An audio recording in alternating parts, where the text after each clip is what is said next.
오늘 우리는 성찬식을 하는 그런 주일입니다. 성찬은 주님께서 주신 은혜의 방편 중에 하나입니다. 또한 이 성찬이 올바로 행해지는 것을 우리는 교회다운 교회라고 생각합니다. 하지만 이런 성찬이 무엇인지 모르고 참여하는 경우들이 많아 우리 교회에서는 1년에 2번만 성찬을 하고 있습니다. 이 성찬이라고 하는 것은 쉬운 얘기를 하면요, 밥상입니다. 근데 이 밥상은 누가 차려주었느냐? 바로 예수님께서 차려주셨다는 겁니다. 구약에는 이것을 진설병이라고 얘기를 했어요. 그래서 이 진설병은 하나님께서 차려놓은 밥상이라고 하는 그런 말입니다. 그래서 이 진설병은 반드시 누구만 먹었어요? 제사장만 먹을 수 있었습니다. 예수님께서는 그것을 이 신약에 와서 이것은 내 몸, 곧 주의 몸이라고 하시면서 이것을 통하여 나를 기념하라 라고 하신 것이 오늘 우리들이 시행하고 또 은혜의 방편으로 삼고 있는 성찬이라고 할 수 있는 것이지요. 이 성찬은 결국은 그래서 오늘 우리에게 무엇을 주느냐? 바로 우리에게 우리가 어떻게 이 땅 가운데서 살아가고 있는지를 보여주고 있는 것입니다. 그것은 곧 하나님께서 우리와 함께 하시면서 우리를 위하여 일하시고 또한 우리와 함께 밥상 가운데서 먹고 있다라고 하는 것을 우리에게 말해주고 있지요. 그럼 우리가 어떻게 살아가느냐라고 하는 것들을 말할 때에 우리는 그것을 가치 있는 삶이라고 이야기를 합니다. 조금 더 쉬운 얘기를 하면 쓸모 있는 삶, 쓸모 있는 사람이라고 하는 그런 뜻이겠죠. 우리는 이런 가치를 생각할 때에 무엇을 소유하는 것이다 라고 생각하기 쉽습니다. 그래서 지식이든 명예든 물질이든 그것을 소유하기 위해서 수단과 방법을 가리지 않고 있지만 사실은 참 그런 것들을 갖기가 쉬운 것은 아니겠지요. 하지만 갖기도 쉽지 않을 뿐더러 사실 그것을 가진다고 해도 인생이 가치가 있거나 의미가 있는 것은 결코 아닙니다. 단지 부를 과시할 수 있을 뿐이고 다른 사람들에게 보여줄 수 있을 뿐이지 이 모든 것들은 시간이 갈수록 낡아지고 늙어지고 고장날 것입니다. 그런데 성도는 그런 것들을 가지고 있지 않아도 낙심하지 않는다라고 말합니다. 고린도서 4장 16절 말씀에서 그러므로 우리가 낙심하지 아니하노니 우리의 겉사람은 낡아지나 우리의 속사람은 날로 새로워지기 때문이라고 말하고 있습니다. 우리의 육체나 생각은 질그릇같이 깨어지기 쉽지만 우리 안에 있는 속사람은요 날로 새로워진다라고 하는 것이 무엇입니까? 그것은 그렇게 될 수밖에 없는 힘이 바로 우리 안에 있다라고 말하는 것입니다. 사람들은 그 힘을 보화라고 말하지요. 우리는 우리 안에 어떤 보화를 가지고 있습니까? 바로 예수님을 믿는 믿음이 바로 우리 안에 있는 보화인 줄 믿으시기 바랍니다. 이런 보화를 욥이 살던 시대에는요 지혜라고 생각했던 것 같습니다. 물론 당시에도 물질이 있고 없음이 굉장히 중요했습니다. 그래서 이 지혜를 가지고 있다고 해도 그것으로 물질을 얻지 못하는 것은 소용없는 것이라고 생각을 했습니다. 우리 성도들에게 있어서도 이 믿음을 그런 방식으로 생각해서는 안 됩니다. 내가 믿음을 고백하고 그 믿음대로 살았으니 하나님은 당연하게도 그에 대한 보상을 해 주어야 한다라고 생각하지 말아야 한다는 것입니다. 그러므로 믿음은 수단이 아니라 은혜임을 우리는 잊지 말아야 하고 그래서 성찬은 오늘 우리에게 은혜의 수단이 되어지는 것입니다. 고난을 당하기 전 욥은 어떤 모습으로 살았을까? 오늘 욥기 28장과 29장 그리고 30장은 욥의 회상입니다. 한마디로 욥은 자기 자신을 평가할 때에 쓸모있는 인생이었다고 말합니다. 가치 있는 인생이었다고 말하고 있는 것입니다. 욥을 보면서 많은 사람들이 꿈을 꾸었고 배우고 싶어 했습니다. 롤모델을 삼았다는 것이겠죠. 욥은 고통받는 사람들을 외면하지 않았고요. 고아들을 돌봐주었으며 실패한 사람들을 재기하도록 도왔습니다. 과거의 억울함을 해결해 주었기도 했습니다. 그래서 욥에게 도움을 받은 모든 이들은 사실 욥을 굉장히 축복했을 것이라 생각되어집니다. 지금 욥은 하나님께서 높여주시고 함께하시고 자기를 통해 일하셨던 그 과거를 회상하면서 다시 한번 하나님께서 그렇게 해주시기를 지금 바라고 있는 것이 본문의 내용입니다.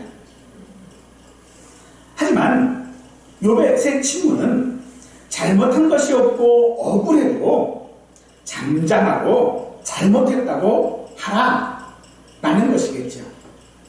하지만 그런 믿음은 하나님께서 우리에게 원하시는 믿음이 아닙니다.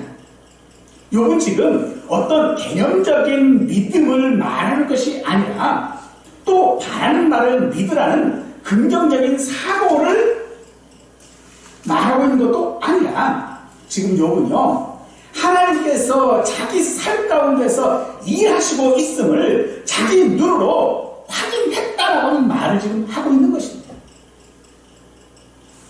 다이아몬드나 금과 같은 보석을 사람들은 보화라고 합니다. 이 보화가 있으면 누구나 부자가 될 수 있습니다. 하지만 이런 보화를 얻기란 매우 어렵습니다. 땅을 파고 지하 깊은 곳에서 얻을 수 있기 때문이겠지요. 그래서 사람들은 이 보화를 얻으려고 매몰되는 것도 두려워하지 않고요. 지하수 같은 것들이 넘쳐서 있는 그런 생명을 위협하는 그런 상황도 무서워하지 않습니다.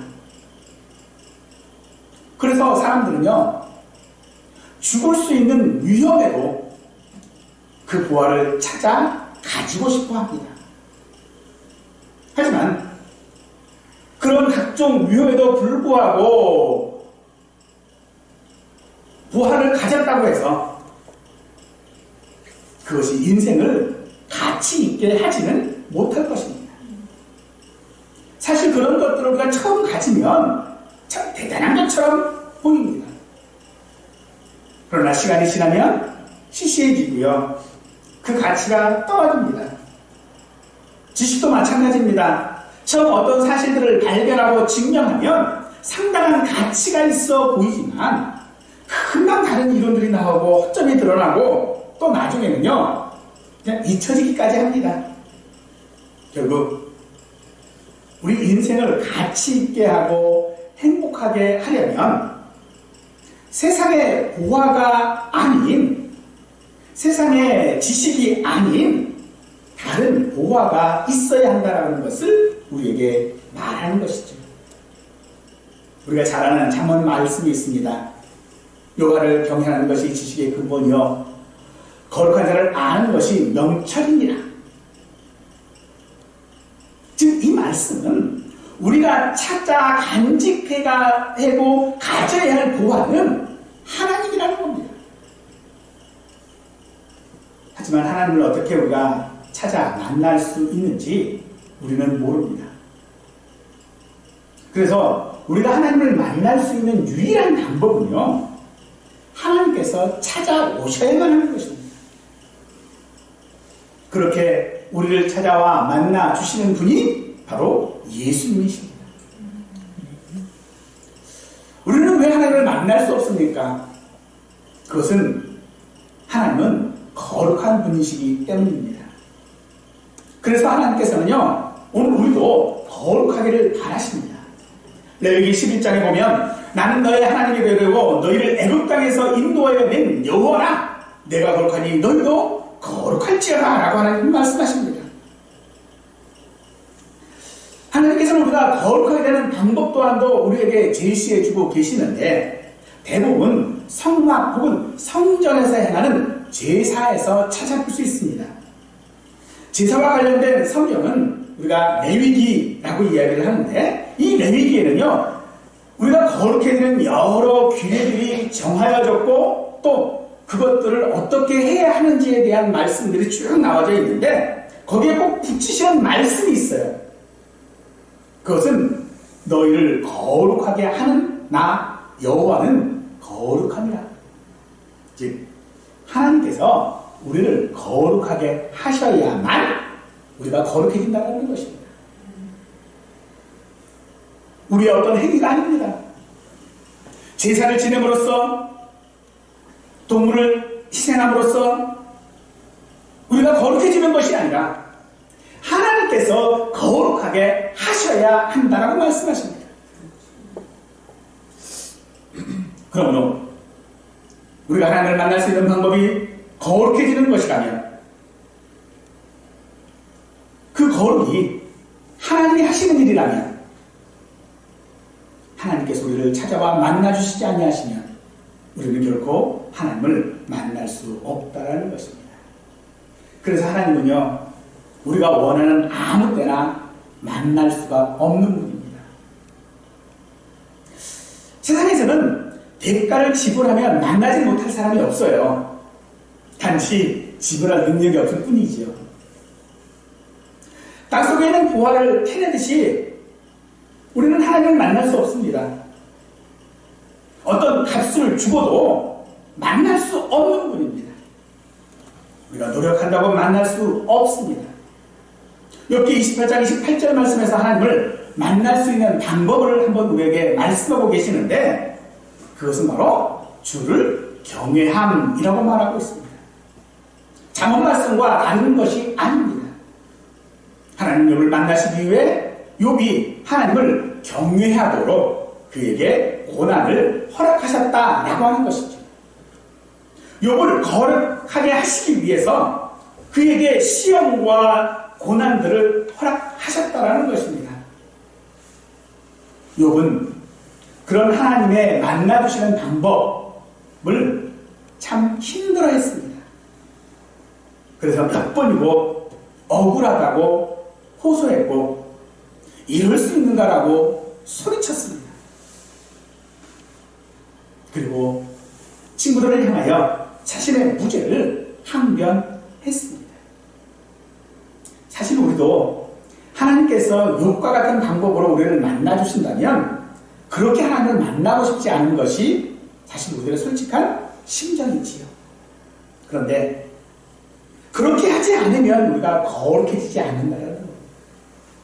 그렇게 하지 않으면 우리가 하나님을 경외하지 않는다라는 것입니다. 우리가 하나님을 어떻게 만날 수 있습니까?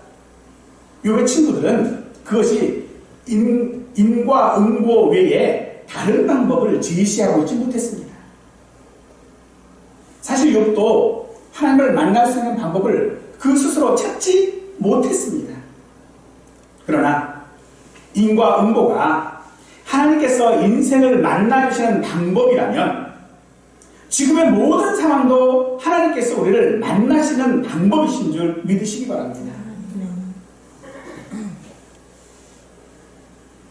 우리의 방법으로는 하나님을 만날 수 없기에 오직 하나님이 만나주셔야 하는데, 그 만나주심이 결국은 욥으로 하여금 하나님을 경외하게 한 것처럼 오늘 우리에게도 우리의 모든 상황들을 통하여 하나님께서 우리를 하나님을 경외하는 자가 되게 하시는 줄 믿으시기 바랍니다. 그러므로 욥에게 있어서 경외라고 하는 것은 지금의 상황을 살아가는 것입니다. 하나님의 뜻이 자기의 뜻과 달라도 그 뜻대로 이루어지기를 바라며 사는 것이 욥이 하나님을 경외하는 방법이었습니다. 바로 이것이 우리 인생을 가장 가치 있게 하는 믿음인 줄 믿으시기 바랍니다. 우리는 지혜와 명철 혹은 믿음을 하나의 결과를 만들어내는 조건으로 사용하여서 보상을 기대하는 경우들이 많습니다. 이것이 욥의 세 친구가 욥에게 하나님께 잘못했다 하라고 해야 한다라고 하는 그런 이유인 것입니다. 믿음이 조건이다라고 하는 것은 하나님을 움직일 수 있는 수단이라는 말입니다. 여기서 하나님을 제거하면 거기에 부처가 되든 알라가 되든 누가 되든 상관없이 움직일 수 있다라고 하는 그런 수리수리 마수리와 같은 주문이 되어지는 것입니다. 그러므로 믿음을 이유로 하나님께 우리가 보상을 요구하면 안 되는 것입니다. 우리가 원하고 가치로 여기는 것이 무엇인지 간에 그것이 보상이 따르는 것이어야 한다고 하면 그것은 결코 가치 있는 것이 되어질 수 없는 것입니다. 그래서 사람들은 믿음을 포기하는 경우들이 많이 있습니다. 왜냐하면 자신이 기대하는 보상이 없기 때문이겠지요. 이런 잘못된 기대들은 그것이 물질이든 다른 것이든 축복은 하나님께서 주신다라고 하는 것이 아니라 그런 복을 받기 위해 나는 무엇이든지 하겠다라고 하는 생각에서 비롯된 것입니다. 우리가 기도할 때 진심으로 바라고 금식하고 때로는 밤새워 기도합니다. 왜 그런 방식을 통하여 우리가 기도합니까? 하나님께서 마땅히 그 기도의 결과를 주시기 원해서가 아닙니까? 그러나 응답하시는 하나님의 뜻이 내 소원과 요구와 같지 않을 때 그때도 우리는 마땅히 기도해야 하는데 그것이 우리의 믿음이어야 하는데 우리는요 내가 원하는 소원과 요구가 하나님의 뜻과 같지 않으면 그것이 이루어질 때까지 기도합니다. 어떻게 해요? 사흘을 굶어서 기도합니다. 그래도 안 되면 일주일을 굶습니다. 그래도 안 되면요 한 달을 굶습니다. 그리고 사생결단을 해서라도 기어코 하나님 앞에 내 생각대로 받아내려고 우리는 기도하는 경우지요.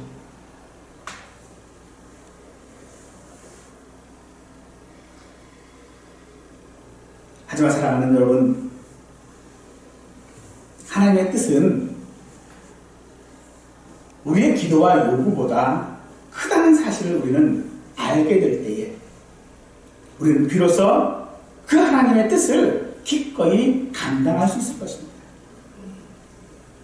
우리가 믿는 것이 하나님의 일하심이 아니라 하나님께서 거룩하게 하심이 아니라 내 자신의 열심이나 인내나 열정과 같은 것이 되지 않아야 한다는 것입니다. 우리 하나님은 우리가 잘해야만 자녀로 받아주시는 그런 분이 아니십니다. 우리는 수없이 하나님 앞에 잘못했다고 하면서도 변명하고 또 왜곡하고 폐역해도 우리를 향하신 하나님의 그 사랑하심은 결코 하나님께서 거두지 아니하시고 우리에게 은혜를 베푸시는 줄 믿으시기 바랍니다.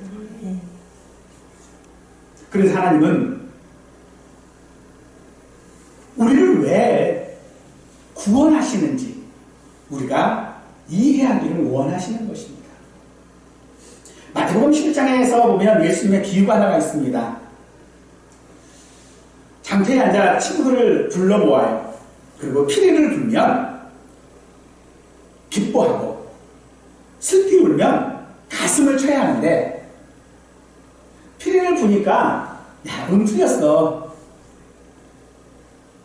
가슴을 치면 야, 그래가지고 어디 옷이라도 찢겠냐?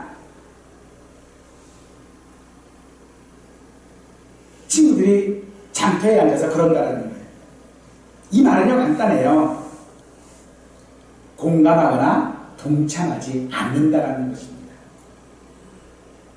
그래서 거기에 빗대어서 세례 요한의 가르침에는 반응하지 않고 그가 금식하니까 귀신 들려서 그런다라고 그러고, 예수님께서 먹고 마시니 먹기를 탐한다라고 한다라는 것입니다. 정말로 중요한 것이 무엇인지, 그 안에 가지고 있는 것이 무엇인지를 알지 못한다는 말이겠죠. 사실 우리도 믿음이라고 하는 것을 이런 식으로 이해하기가 쉽습니다. 그래서 우리는 혹시 내가 잘못 믿고 있나? 야, 내가 이것을 믿어야 하는데 저것을 믿고 있는 것인가? 그래서 다른 믿음을 찾습니다. 어떤 믿음이요? 내 노력과 내 인내와 내 열심과 내 소망과 내 바램을 다 충분히 보상해 줄 수 있는 믿음을 찾습니다. 하지만 하나님께서는요, 다른 이로서는 구원받을 쓰임 없나니 천하 사람 중에 구원받을 만한 다른 이름을 우리에게 주신 일이 없다라고 하십니다. 그러므로 사랑하는 성도 여러분, 우리가 할 일은요, 하나님의 뜻을 믿는 것입니다. 우리를 위하여 보내신 예수님을 믿는 것이지, 우리 스스로가 하나님의 뜻이 되는 것이 아니라는 것입니다. 사람이 어떤 행동을 통해 하나님이 복 주실지 벌하실지 결정하도록 할 수 있다라고 하는 생각은 그래서 어리석은 것입니다. 하나님께서 왜 욥에게 고난을 허락하셨는지 우리는 그 이유를 모릅니다. 그리고 우리가 욥기 마지막에서 보는 장면처럼 욥을 처음보다 더 복되게 하셨는지에 대한 어떤 근거로 그렇게 하셨는지에 대해도 하나님은 말씀하시지 아니하십니다. 단지 하나님께서 그렇게 하셨을 뿐입니다. 하나님은 그가 적절하시다고 생각하시는 때로 자유롭게 축복하시고 또는 저주하실 수 있습니다. 우리가 믿어야 하는 것이 바로 이것을 믿어야 하는 것입니다. 사랑하는 성도 여러분, 여러분은 어떤 인생을 살기를 원하십니까? 지금보다 잘 살기를 원하십니까? 아니면 지금처럼 살면 되십니까? 아마 보통은 지금보다는 나아져야 한다라고 생각하시겠지요. 그러면 어느 면에서 나아져야 한다라고 생각하십니까? 아마도 욥도 우리처럼 살았을 것입니다. 그러나 생각도 못한 일이 그에게 닥쳤습니다. 세 친구는 그것이 믿음의 결과라고 하지만 욥은 결과가 아니라 과정이라고 했고 그 과정을 통해 승복이 된다라고 말하고 있습니다. 믿음에는 보상이 따르는 것이 아닙니다. 하지만 혹시 그것이 보상이라면 어떤 것이 보상입니까? 그것은요, 우리가 그것을 통하여 하나님을 알게 되는 것이 보상이라는 것입니다. 하나님을 안다라고 하는 것은요, 하나님이 누구신지를 이해하는 것입니다.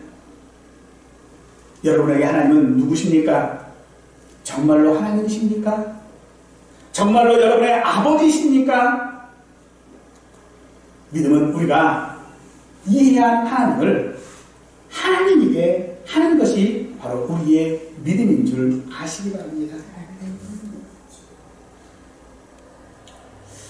세상에 쉬운 인생은 없습니다.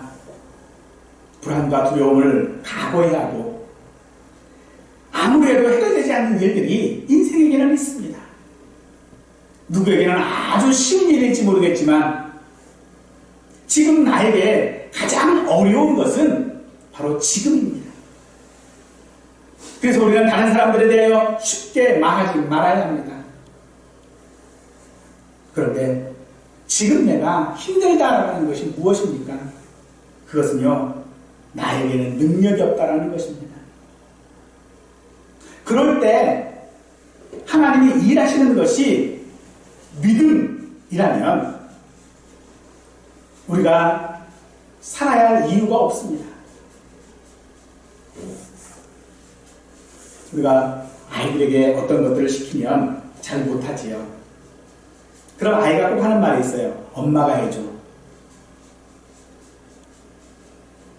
나는 능력이 없으니까 하나님께서 다 하실 거야. 이건 믿음 아닙니다. 이건 마치요, 엄마가 해줘라고 하는 말과 같은 말이라는 것입니다. 하나님이 다 하시는데 내가 누구라고, 능력도 없는 내가 이렇게 해라 저렇게 해라 말하는 것은요, 말하지 말아야 한다라고 하는 것은 그건요, 믿음도 아니고 방관자일 수밖에 없는 것입니다.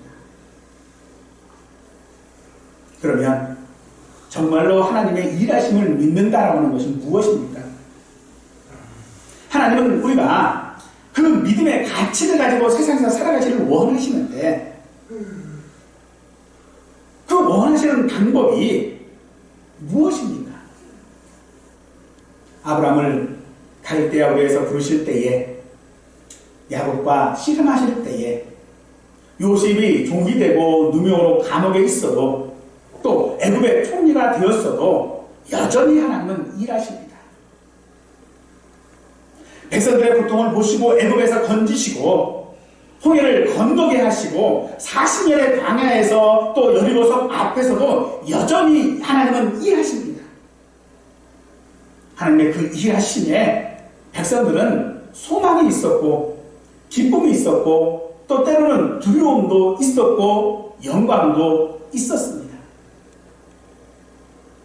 하지만 그때 그들이 하나님이 일하심에 맡기고 그저 누워만 있었습니까? 구경만 하고 있었습니까? 아닙니다. 그러므로 하나님의 일하심이라고 하는 것은요, 나를 대신해서 일하신다라고 하는 것이 결코 아닙니다.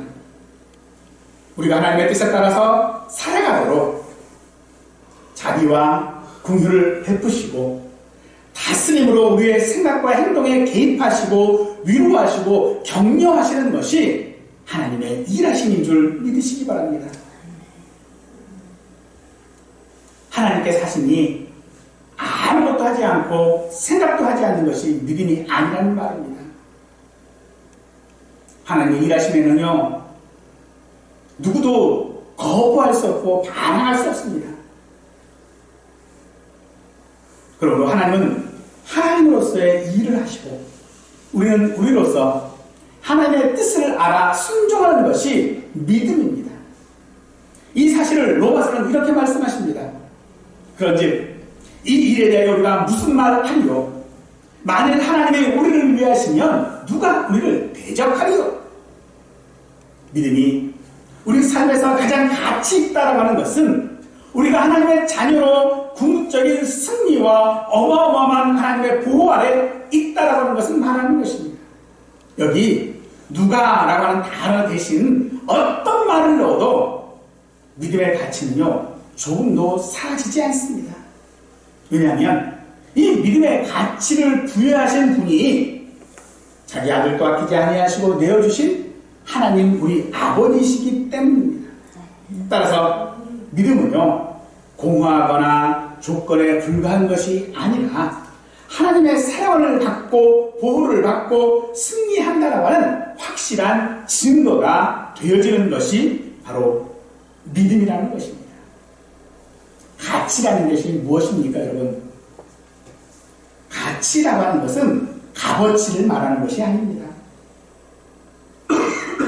성도에게 있어서의 성도의 가치, 믿음의 가치는 살아가는 이유인 것입니다. 그런데 그 가치는 자신이 정하는 것이 아닙니다. 다이아몬드가 스스로 자기 가치를 정했습니까? 금덩이가 스스로 자기 가치를 정하고 있습니까? 아닙니다. 그 가치를 정한 건 그것들이 아니었습니다. 그러므로 오늘 우리의 가치를 정하는 것 역시도 우리 자신이 아니라 하나님이신 줄 믿으시기 바랍니다. 오늘 우리들이 행할 성산칙은 앞에서 말씀드린 것처럼 예수님께서 차려주신 그런 밥상입니다. 그러므로 이 자리에 참여한다라고 하는 것은 하나가 된다라고 하는 그런 의미이고 진설병과 같이 우리를 거룩하게 하는 것입니다. 따라서 성찬에 참여한다라고 하는 것은 우리의 믿음이 세상에서 가장 가치 있는 것임을 고백하는 삶이 되어지는 것이 성찬입니다. 사랑하는 성도 여러분, 욥은 하나님을 경외함으로 말미암아 하나님의 일하심에 참여했습니다. 오늘 우리는 우리의 삶 가운데서 우리의 삶을 통하여 하나님의 경외하는 삶을 살아가시기를 바랍니다. 우리가 성찬의 참여를 통하여서 그것을 통한 하나님의 일하심에 하나님과 함께 하심에 참여하는 자가 되시기를 원합니다. 그러므로 그렇게 하심으로 인생에서 가장 가치 있는 것이 믿음이라고 하는 것은 하나님의 일하심을 통해 하나님께서 만들어 가시는 우리의 삶인 줄 믿으시고 그 믿음을 하나님께서 정하신 그 가치에 따라 살아내는 우리 모두가 되시기를 간절히 축원하겠습니다.